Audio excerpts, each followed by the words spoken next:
In my posts, 11 Types of Creative Writing, Part 1 and Part 2, I discussed the various mediums writers of fiction could experiment with. These aren't to be confused with writing types, such as blogging or copywriting, nor with genres, such as fantasy or romance. Instead, these are categories which focus on the creative side of writing, such as prose or the act of telling a story. While I covered 11 mediums within the first 2 blogs, I thought of 4 more which could be experimented with. It should be noted that these next 4 won't be every writer's cup of tea, as they may require other programs, niche interests, or an openness to style not required of other mediums. Before we begin, I'm Riley and welcome to Otherworldly Fiction. On this channel, I share writing advice, talk about books, and obsess over my favorite series, including Twilight, Harry Potter, and Lord of the Rings. If you're a writer looking for advice, or just a reader who loves fantasy, subscribe to this channel. Whether you're a professional writer or someone just beginning their author journey, experimenting with various mediums can open your world up, improving your writing, and ultimately afford you a little fun. The first category I want to cover is poetry. Poetry is easily the most traditional on this list, going back as far as ancient times. As one of the oldest mediums, it's also one of the most stubborn. It continues to appeal to people, young and old, and for those authors who don't want to commit to a novel, it's an alternative which offers a great creative outlet. However, poetry has become niche in recent times. While there's an audience for it, few modern poets could achieve the kind of success someone like Stephen King can. Unless you're Robert Frost, you won't become a household name. With that said, there's an audience for poetry. Not everyone gets poetry, but those who do love it. What's more, there are various poem types to experiment with, whether that be a ballad or a haiku.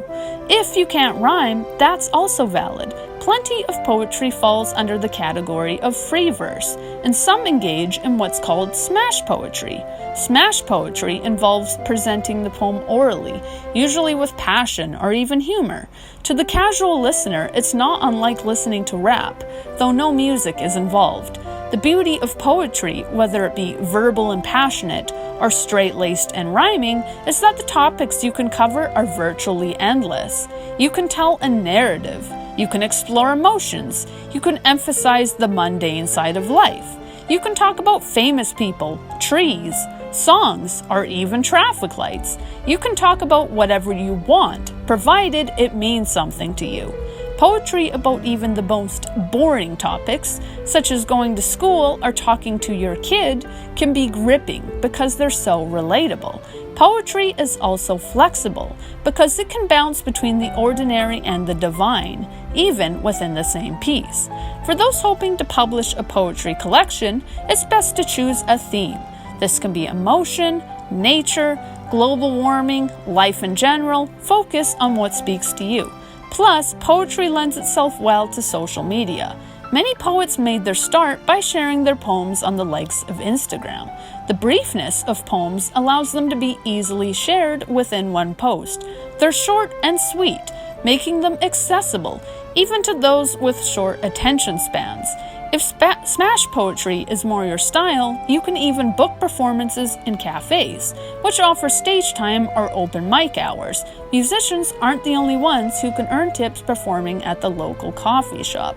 The next point I want to discuss is that of comic books. In my previous posts, I discussed graphic novels. However, comic books, such as compilations of newspaper funnies, should be sorted into their own category. While graphic novels tend to focus on a single narrative, following a protagonist through a story the way you would through a book or a movie, comic books, by contrast, are more episodic. Comic books will usually feature the same cast and possibly a single identifiable protagonist, but each strip or episode is self-contained, with only the odd batch adhering to a single short story. Ideally, each story should also be humorous in nature, presenting a dilemma and its according punchlines. Traditionally, this type of story has been, and continues to be, presented in the newspaper every morning. All of the strips are in black and white, with the exception of Sunday strips, in which artists are given the choice to go all out, changing up layouts and adding color. Especially popular strips were later compiled into books. Notable examples are Charlie Brown, Dilbert, Far Side, and my personal favorite, Calvin and Hobbes. On the surface, this form of writing might seem shallow, but the ability to write glimpses into the daily lives of a single family or group of co-workers allows for fleshed-out characters and even deeper themes. Calvin and Hobbes is filled with meaningful episodes, relatable moments, and is ultimately about the beauty and the struggle of being a kid and the wild imagination that comes with that. The next point I want to discuss is simming. This is easily the strangest one on the list, and definitely not for everyone. This category of writing is dependent on you being a gamer and, more specifically, an owner and fan of a Sims title. Whether you play Sims 2, 3, or 4, the overall concept of the game and the ability to control its camera lends itself well to storytelling. These stories can even be monetized, as they could technically fall under the category of Let's Plays.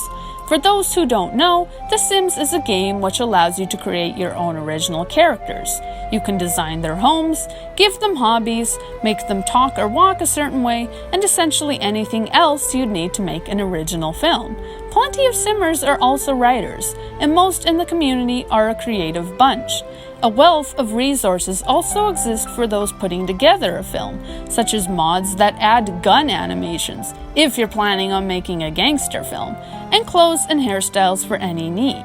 Many specialize, creating clothing or hairs for specific eras, such as Regency times, medieval, or any of the last decades we've experienced, such as the 50s or the 80s.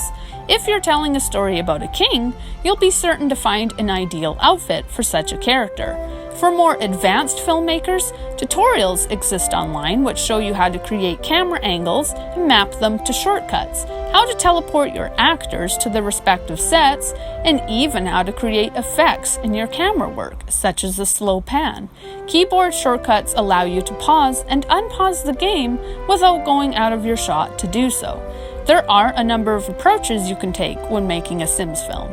You could take the advanced route and create what the community calls a machinima film. These can feature either characters in the series or your own OCs, but some of these can feel like actual films and run for half an hour for each episode.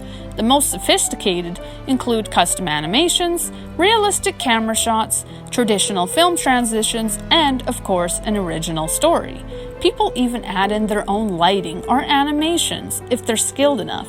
If that sounds too complicated, you can simply film your characters talking and use subtitles to denote what they're saying. This sounds simplistic, but an engaging story will hook people. Plus, you'll have total control over the look of your actors, the sets, and any music which plays throughout the film. If you're feeling especially avant-garde, you could pay homage to the silent film era, editing the color from your footage and intercutting it with subtitles against a dark screen. It's your choice. Finally, you might create a voiceover film in which you string various shots together with narration and music over top. The video version of this is something of an example of this, though in typical scenarios, the narration exists to share a fictional anecdote or tell a simple backstory about the characters or character who are seen throughout the movie. The fourth category I want to discuss is songwriting. Not all writers want to be musicians, but for those who are musically gifted, the art of composing songs can be more writer-oriented than people realize. All songs tell a story, with common themes being love and heartbreak. Every musician and her cousin has written a breakup song. Of course, the most popular musicians write about everything, even vegetables. Groups like the Beatles and the Beach Boys weren't afraid to use their fame to write songs which would excite the imagination. Songs like Yellow Submarine and Octopus's Garden are as creative as they come, inviting the listener to go to another world. For the more narrative-minded, Many songs, especially those in the alternative rock genre, take it a step further and tell a story with a beginning, middle, and end. These tell the listener what the protagonist is dealing with, giving him problems and consequences for his choices. These songs can be quite quirky too. Music allows a writer to tell their weirdest stories and still be popular. Some songs are quite long. Alice's Restaurant is the lengthy tale of those who avoid the draft because of a criminal record, with crimes being as ridiculous as not dealing with the trash in an appropriate manner. It's a weird song, but one you have to listen to at least once. Other songs still are more epic, telling stories of revenge, or cowboys who haven't forgotten their mothers. Being a musician is another ballgame from writing, coming with its own challenges. You need to line up concerts, perform, sell-fun CDs, and, if you're lucky, sign with a label who will order albums from you and line up tours. It's not an easy lifestyle, even if, by some miracle, you manage to make more than $20 to live off of. It won't be for many writers, though songwriting remains a form of writing nevertheless. Plus, even those who remain more interested in writing novels can still nurse their passion for music by incorporating their compositions into their work. Plenty of authors write original songs and insert them into their novels. If your protagonist is a musician himself, the ability to write songs and tell quirky stories with them will still resonate with an audience. I've shared a number of ways a creative writer can flex their muscles throughout these last posts. I've gone over web serials, plays, films, and how those mediums intersect with each other. However, with this post, I delved into creative writing types which were less typical, even unheard of. Poetry, Sims films, and songwriting are forms of writing which can be drastically different from the others in the overall process. Most of the mediums on this list also require a secondary interest and skill. Songwriters will need to be able to write a catchy melody and be passionate about music. Those hoping to make Sims films will need to be familiar with the video game and comfortable with gaming in general. And those looking to become comic book artists will need to be able to not only draw, but come up with dynamic designs which will best suit their characters. Thankfully, anyone can experiment with these mediums. Whether you are successful with them or not, exploring other types of writing, especially those which feel so different, can flex your creativity and encourage you to approach your stories from outside the box. What other forms of writing do you practice? What's your favorite way to tell a story or consume one? Let me know.